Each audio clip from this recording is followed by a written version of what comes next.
భద్రాచలము పుణ్యక్షేత్రము అంతా రామమయం.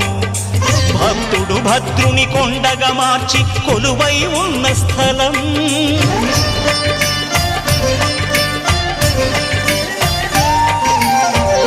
భక్తితో రామదాసు ఈ ఆలయమును కట్టించనయా. సీతారామ లక్ష్మణులకు ఆభరణములే చేయించనయా. పంచవటిని ఆ జానకి రాముల పర్ణశాల అదిగో. సీతారాములు జలకములాడిన శేషతీర్థమదిగో. రామ భక్తితో నదిగా మారిన శబరి ఇదేనయ్యా.